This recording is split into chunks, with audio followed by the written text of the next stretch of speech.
Chapter 4 Beauty Meets the Beast. The next day, the merchant took Beauty behind him on his horse, was the custom in those days, and rode off to the palace of the beast. When he got there, and they alighted from his horse, the doors of the house opened, and what do you think they saw there? Nothing. So they went up the steps and went through the hall into the dining room. There they saw a table spread with all manner of beautiful glasses and plates and dishes and silk napkins, with plenty of foods steaming and hot. They waited and waited, thinking the owner of the house must soon appear. At last, the merchant said, "Let's sit down and see what happens then." When they sat down, invisible hands passed them things to eat and drink, and so they ate and drank to their heart's content. When they arose from the table, it arose too, and disappeared through the door as if it were being carried by invisible servants. When they sat down, invisible hands passed them things to eat and to drink. Suddenly, the beast filled the doorway. "Is this your youngest daughter?" he roared. When the merchant said that it was, the beast said, "Is she willing to stay here with me?" He stared at Beauty, who said in a trembling voice, "Yes, sir." "Well then, no harm shall befall you," said the beast. With that he led the merchant to his horse and said to him, "Honest man, go your ways and never think of coming here again." Her father gone, the beast returned to Beauty and said to her, "This house with everything inside of it is yours. If you desire anything, all you need to do is to clap your hands and say the word, and it will be brought to you." With that he made a sort of bow and went away. So Beauty lived in the home of the beast and was waited on by visible servants. Whenever she wanted, she had only to clap her hands, and whatever food or drink she desired would appear. If there was a book she wanted to read, she need only to clap and say the title, and the book would appear in her hands. As you can imagine, this was rather a lovely life. Yet after a while, she became tired of the solitude. One day, the beast came to her to see how she was getting on. He looked as scary as ever, but she had been so well treated that she had lost a great deal of her terror of him. They spoke about the garden and the house and her father's business and all manner of things. Soon her fear of the beast was completely gone. He looked as scary as ever, but she had been so well treated that she had lost a great deal of her terror of him. "Beauty," said the beast, "if my presence troubles you, I will end our conversation and leave you. I imagine you must find me very ugly." "I suppose a bit," said Beauty, "for I cannot tell a lie. But your presence doesn't trouble me at all, for I believe you are very good natured." "Yes, yes," said the beast. My heart is good, but still I am a monster. Among people, says Beauty, there are many that deserve the name of monster more than you do. Men and women may often seem good by how they look, but hidden within them lies a treacherous and ungrateful heart. Beauty ate a hearty supper with the monster she had once feared, and they enjoyed each other's company a great deal. But she nearly fainted away when he said to her, Beauty, will you be my wife? It was some time before she dared answer, for she was afraid to make him angry if she refused. At last, however, she sat trembling. No beast. Immediately the poor monster sighed, and then hissed so frightfully that the whole palace echoed. But Beauty soon recovered her fright, for Beast said in mournful voice, I understand, so it must be. Then farewell, Beauty, and left the room.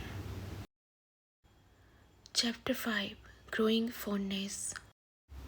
Beauty spent the next 3 months, for the most part, very contentedly in the palace.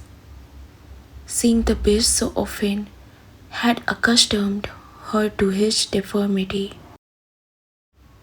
and far from dreading the time of his visit, she would often look on her watch to see when it would be 9, for the beast never missed coming at that hour.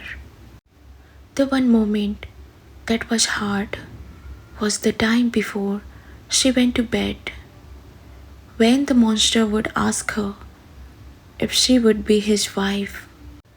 One day she said to him, Beast, you make me very uneasy to ask this of me every night. I wish I could consent to marry you, but I am too sincere to make you believe that will ever happen. I will always value you as a friend. Please try to be satisfied with this. This I must do, said the beast. I will stop asking. At least you are here, and that makes me glad. Promise never to leave me. Beauty blushed at these words. I could, she answered. Indeed, promise never to leave you.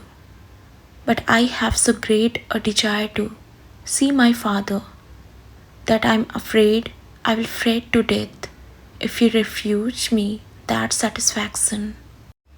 Perhaps this will help, said the beast.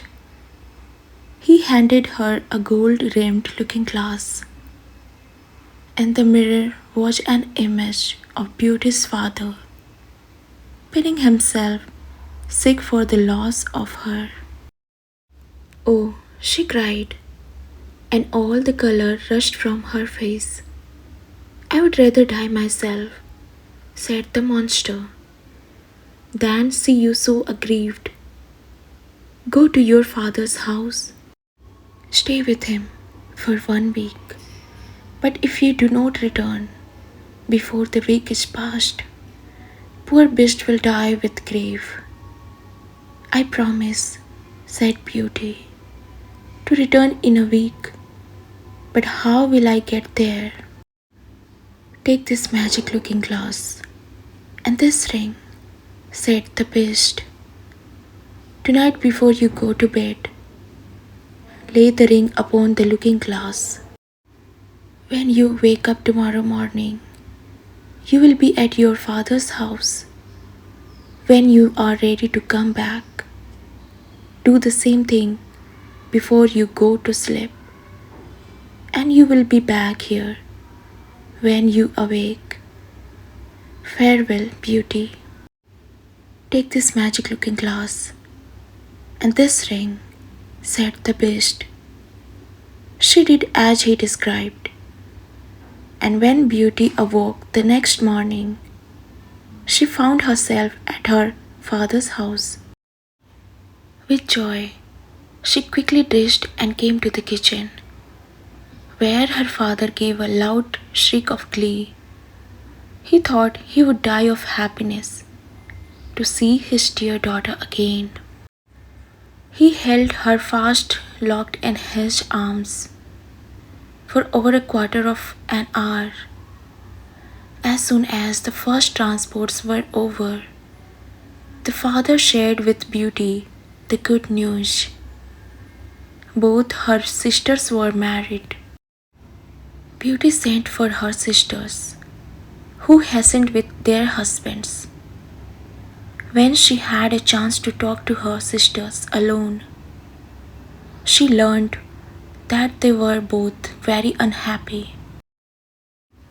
The eldest had married a gentleman, extremely handsome indeed, but so fond of himself that he was full of nothing but his own dear self, and neglected his wife.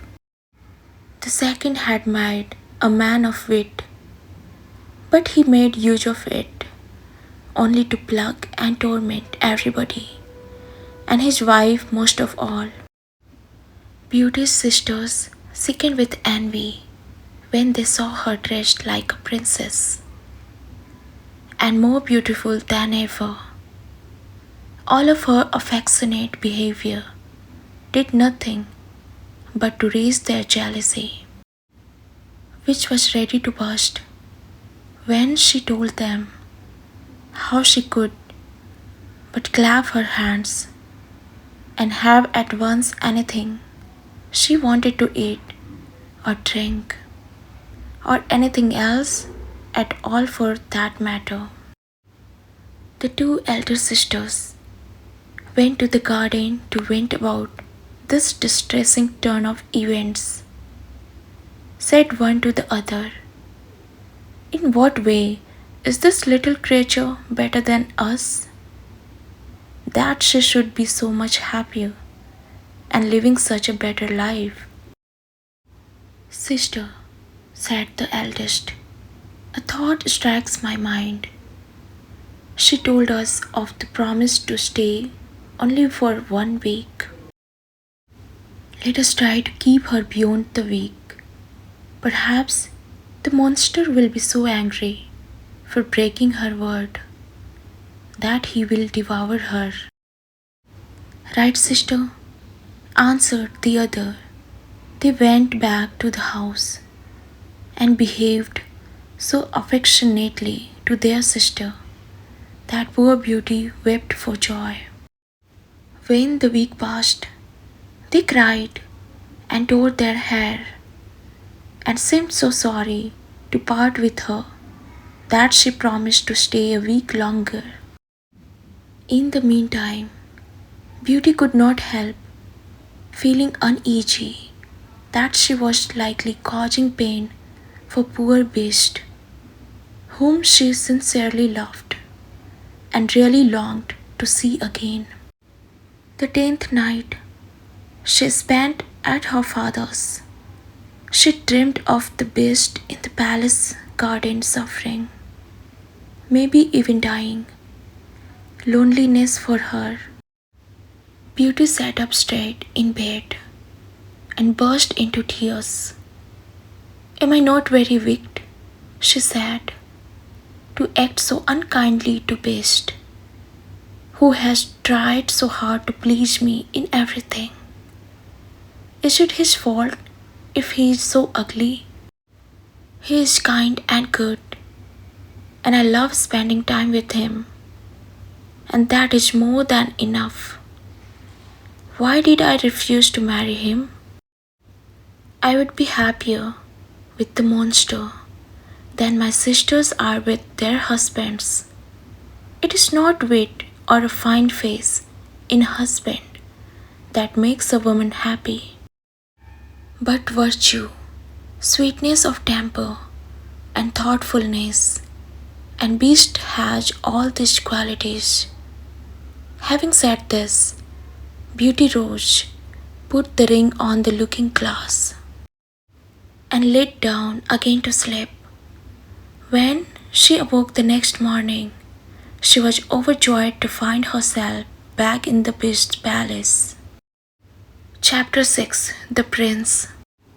She put on one of her richest suits and waited for evening with the utmost impatience. At last, the wished for hour came. The clock struck 9, yet no Beast appeared. Beauty then feared she had been the cause of his death. She ran crying and wringing her hands all about the palace, like one in despair. After having searched for him everywhere, she remembered her dream and flew to the garden. Where she had dreamed, she saw him. There she found poor Beast, stretched out quite senseless, and, as she imagined, dead. She threw herself upon him, finding his heart beating still. She fetched some water from the creek and poured it on his head. Beast opened his eyes and said to Beauty, "You forgot your promise. I was so afflicted for having lost you that I resolved to starve myself. Now that I have the happiness of seeing you once more, I can die satisfied." "No, dear Beast," said Beauty, "you must not die. Live to be my husband.